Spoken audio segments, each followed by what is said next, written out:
Hello everyone. இன்னைக்கு நம்ம பார்க்க போற இம்பார்ட்டண்ட்டான டாபிக் மெயினா ஜியோகிராஃபியில் இது யூபிஎஸ்சிலையும் கேட்பாங்க. Ocean current. ஓஷன் கரண்ட் அப்படின்னா என்ன அப்படின்றத பற்றி தான் நம்ம இங்கே பார்க்க போகிறோம்.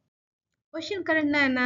Ocean current is nothing but அது ஒரு லார்ஜ் ஸ்கேல் ஆஃப் வாட்டரு, அது சீ வாட்டர், அது ஃப்ளோ ஆகும். எங்கே ஒரு குறிப்பிட்ட டைரக்ஷனில் மட்டும்தான் அது வந்து ஃப்ளோ ஆகும்.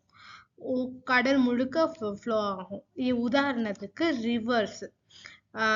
எத்தனை பேருக்கு தெரியும் தெரியல, கடல் ஆழத்துல நிறைய ரிவர்ஸ் ஓடுது, ஃப்ரெஷ் வாட்டர்.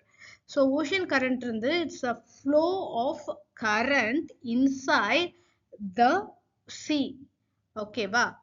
நீங்க இந்த மேப்லயே பாப்பீங்க, இந்த சுழற்சிகள் இருக்கு இல்லையா, அந்த மாதிரி சுழற்சியாகி எந்த வே டைரக்ஷன்ல போகுது அதுதான் கரண்ட் ஆக்சுவலா. சரியா? இந்த வாட்டர்லயே வந்து டூ டைப்ஸ் இருக்கு. வார்ம் கரண்ட், கோல்டு கரண்ட் அப்படின்னு. வார்ம் வாட்டர், கோல்டு வாட்டர்னு. இப்போ மேல இருக்கிற தண்ணிங்க சர்ஃபேஸ் வந்து வார்மா இருக்கும். when you go in depth it's a கோல்டா இருக்கும். as I said before, based on the temperature. Weather வந்து உதாரணத்துக்கு வந்து யூரோப்ல கோல்டு கண்ட்ரீஸ்லாம் according to the temperature warm currents வந்து எப்படி ஃப்ளோ ஆகும்னா, ஃப்ளோ ஃப்ரம் ஈக்வேட்டர்ல இருந்து டு த போல்ஸ்க்கு வந்து ஈக்வேட்டர்ல இருந்து போலுக்கு இட் பிரிங்ஸ் அ வார்ம் வாட்டரை கொண்டு வரும். உதாரணத்துக்கு எதுனா கல்ஃப் ஸ்ட்ரீம், அட்லாண்டிக் ஓஷன்ல. இதே இது கோல்டு கரண்ட்ஸ் அப்படின்னு பாத்தீங்கன்னா, இந்த டைப் எங்க வருதுன்னா, ஃப்ளோ ஃப்ரம் போல்ல இருந்து இருந்து ஈக்வேட்டருக்கு போறது. It brings a cold current. அந்த டைரக்ஷனை பாருங்க. Warm current it goes from ஈக்வேட்டர்ல இருந்து போல்ஸ்க்கு போறது.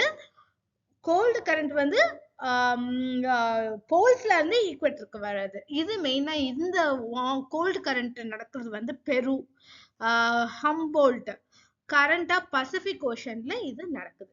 இப்போ நம்ம டைப்ஸ் ஆஃப் கரண்ட்ஸ் பார்த்தோம் என்னென்னு. இப்போ ஏன் அது நடக்குது, காஸ் ஆஃப் ஓஷன் கரண்ட்ஸை பத்தி பார்க்க போறோம். Wind main cause of surface கரண்ட்னா எதனாலனா எர்த்துடைய ரொட்டேஷன்னால நடக்குது. அடுத்து டிஃப்ரென்ஸ் இந்த வாட்டரோட டெம்பரேச்சரும் அதோட உப்புத்தன்மை சாலினிட்டிலையும் டிஃபர் ஆகும். கிராவிடேஷனல் புல்லும் வந்து play a vital role of the moon and சன்னு. அது மட்டும் இல்லாம இது நடக்கிறதுக்கான இன்னொரு முக்கியமான விஷயம்னா shape of coast lines and ocean basins. எந்தெந்த இடத்துல அமைப்பா இருக்கு அதை வச்சும் நடக்க வாய்ப்பு இருக்கு. இது எல்லாம் தான் main importance of ocean currents. இப்போ என்னென்ன இம்பார்ட்டன்ஸ் இருக்கு ஓஷன் கரண்ட்ஸ்க்கு அப்படின்னா, அஃபெக்ட் த கிளைமேட்டால அஃபெக்ட் ஆகும். உதாரணத்துக்கு warm currents make nearby regions வார்மரா வச்சிருக்கும். அது மட்டும் இல்லாம இந்த வார்ம் கரண்ட் இருக்கிறதுனால ஹெல்ப் த மெரைன் லைஃப் வந்து உள்ள வந்து அவங்களுடைய ஃபுட் டிஸ்ட்ரிபியூஷன், மைக்ரேஷனுக்குலாம் ரொம்ப உபயோகப்படுது. ஷிப்பிங்க்கும் நேவிகேஷனுக்குமே இந்த மாதிரி ஓஷன் கரண்ட் எதுக்கெல்லாம் உபயோகப்படுது அப்படின்றத தான் இப்போ சொல்றேன்.